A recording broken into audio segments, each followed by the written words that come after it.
Hello everyone, today we will start a new chapter. The name of the chapter is Fundamental Rights and Duties. So first, in this chapter we studied about the constitutions.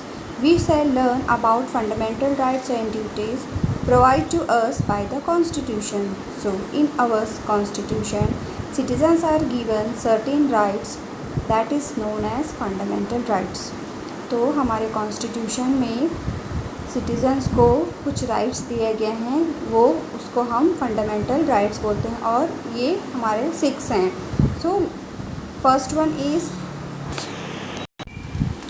the 6 fundamental rights are: first, right to equality; second, right to freedom; third, right against exploitation; fourth, right to freedom of religion; fifth, educational and cultural right; sixth, right to constitutional remedies. So first, right to equality.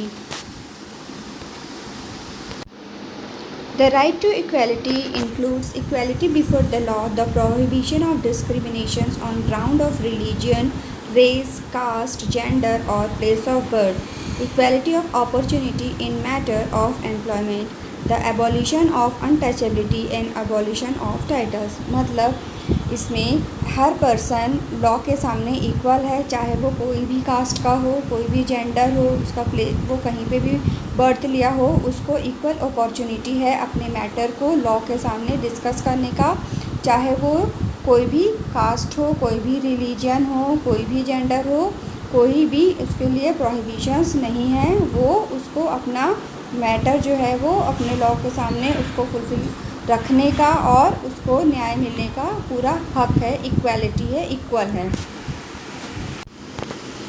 Second, right to freedom. Right to freedom इसमें क्या है? Article 19, protection of certain rights regarding freedom of speech etcetera. The 6th freedom 19, all citizens shall have the right to freedom of speech and expression, to assemble peacefully and without arms, to form associations or unions, to move freely throughout the territory of India,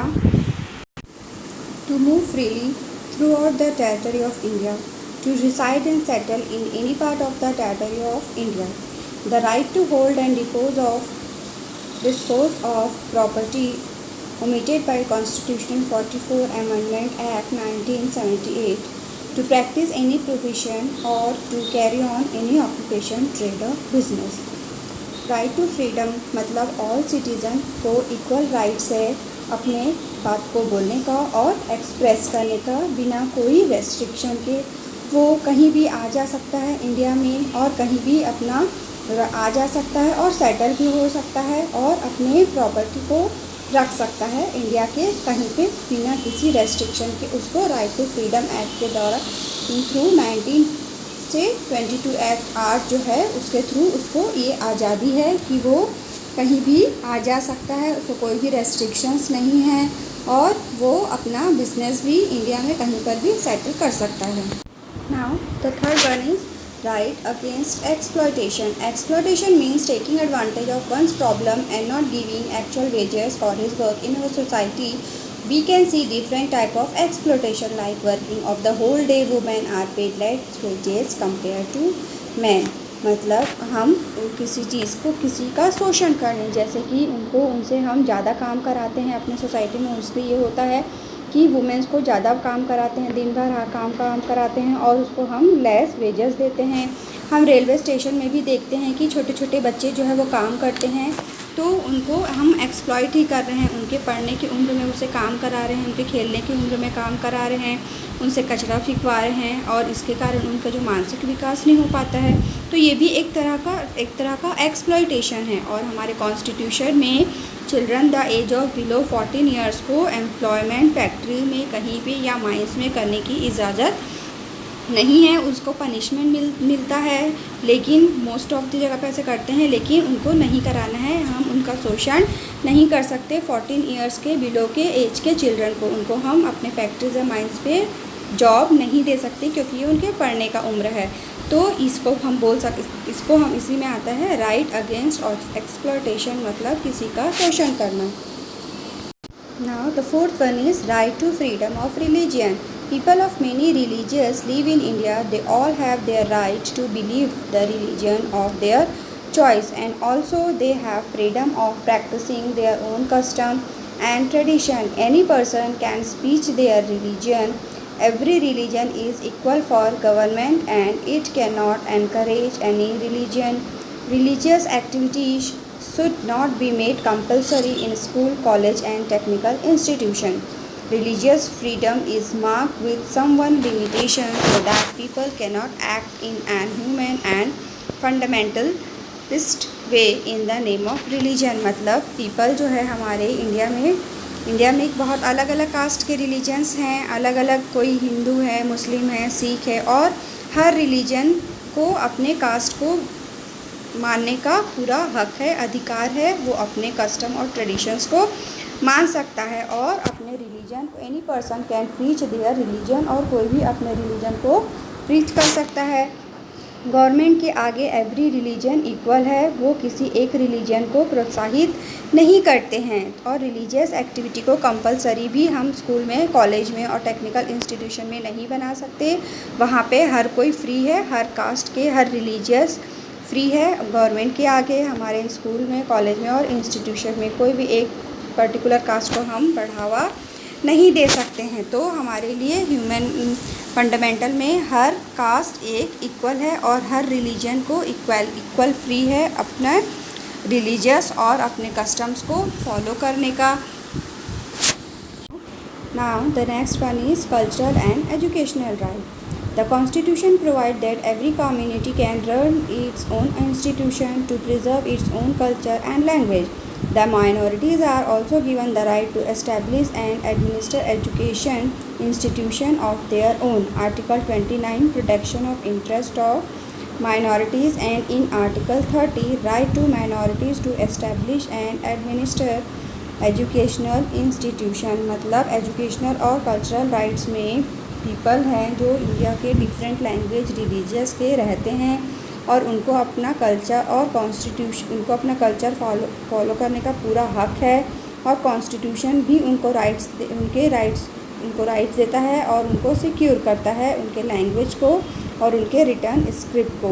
minorities के group को भी उनके language और religion को protection करता है हमारा government. उनको भी ये हक है कि वो अपना बिजनेस और अपने कल्चर को यहाँ पे फॉलो कर सकें without any restriction. And the last six one is right to constitutional remediations. Fundamental rights are an important right for the citizen because the right helps to perfect other given right. If the citizen's fundamental rights are violated, then they have the right to go to High Court or Supreme Court. मतलब अगर किसी person को लग रहा है कि उनको problem हो रही है और उनको कुछ दिक्कत हो रही है, उनको कोई चीज़ उनका नहीं माना जा रहा है, उनको कोई चीज़ का अधिकार नहीं मिला जा रहा है, तो उसको अपने हक की बात रखने के लिए उसको हक है कि वो अपनी बात को लेके सुप्रीम कोर्ट और हाई कोर्ट जाए। और इफ़ ए पर्सन और any group feel that fundamental are violated and that affected person can appeal, but it is not necessary to go to court individually. Any person of any institution or group members can appeal against the government. This is a type of appeal known as written petition or public interest litigation. मतलब अगर उसको लगता है कि government उसके साथ नाइंसाफ़ी कर रहा है तो वो गवर्नमेंट का भी अपने जो शिकायत है वो करवा सकता है और उसको रिटर्न पिटिशन और पब्लिक इंटरेस्ट लिटिगेशन बोला जाता है। उसको पूरा हक है कि गवर्नमेंट भी उसके चीज़ों को फुलफ़िल करे। गवर्नमेंट भी अगर वो सही है और उसका फंडामेंटल राइट्स को भी फॉलो कर रहा है तो गवर्नमेंट भी वो अपील कर सकता है गवर्नमेंट के अगेंस्ट भी। तो इसीलिए उसको हक है, हर सिटीज़न को हक है कि हम अपने फंडामेंटल्स को, राइट्स जो भी है वो हम उसको फुलफ़िल करें और फॉलो करें और जो हमारा हक है वो हमको मिलता है। And the last topic is fundamental duties. So as there are our fundamental rights and also these are our duties, we have some responsibilities toward those who are living nearby. To get our right, we have to obey our duties. In Constitution, following duties are mentioned. There are 10 fundamental duties. First, to obey the Constitution and its rule and respect our national flag and national anthem. हमको हमारे constitution के जो भी rules हमें constitution ने बनाया है उसका हमें रिस्पेक्ट करना चाहिए, हमें अपने नेशनल एंथम का रिस्पेक्ट करना चाहिए और हमें हमारे नेशनल फ्लैग का भी रिस्पेक्ट करना चाहिए. To serve for the nation and also to protect it is our prime duty that will conserve our independence and national development. मतलब हमारे नेशन को हमको प्रोटेक्ट करना चाहिए, वो हमारा सबसे मेन ड्यूटी है, उसे उसकी रक्षा करना चाहिए और हम अपने इंडिपेंडेंस की रक्षा करना चाहिए. इससे हमारे नेशन का डेवलपमेंट होगा. To maintain independence, unity and integrity of nation is our duty. It leads to friendship and cooperation. अगर हम अपने इंडिपेंडेंस को मेंटेन करेंगे यूनिटी और इंटीग्रिटी अनेकता और एकता में, तो ये हमारा नेशन का सबसे मेन ड्यूटी. इससे हमारे कंट्री में भाईचारा और फ्रेंडशिप चलेगा. We should respect all the religion, language and culture. हमें हर लैंग्वेज, हर रिलीजन और हर कल्चर का रिस्पेक्ट करना चाहिए, चाहे वो कोई भी हो. ये नहीं कि हम ये कास्ट के हैं तो हम उसका रिस्पेक्ट नहीं करेंगे, हम उस कास्ट के हैं तो हम इस कास्ट को रिस्पेक्ट नहीं करेंगे. नहीं, हमें हर कास्ट का, रिलीजन का और कल्चर का इक्वल रिस्पेक्ट करना चाहिए. To protect the nation's culture और हेरिटेज. हमारे नेशन के जो कल्चर और हेरिटेज है जो उसका हमें उसकी रक्षा करनी चाहिए. To protect our environment is compulsory duty. Without a clean environment, the thought of healthy human life is not possible. अगर हम अपने environment को गंदा करेंगे और हम उसको clean नहीं रखेंगे तो हम ह्यूमन लाइफ पॉसिबल कैसे है कि हमारी लाइफ जो ह्यूमन की लाइफ है वो अच्छी गुजरेगी.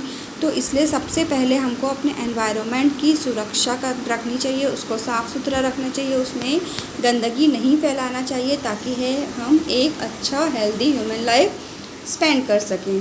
Scientific thought and development of humanity is the duty of all the Indians. Her Indians की ये ड्यूटी है कि वो जितनी जो भी साइंटिफिक थाट्स हैं और डेवलपमेंट है उसको फॉलो करें.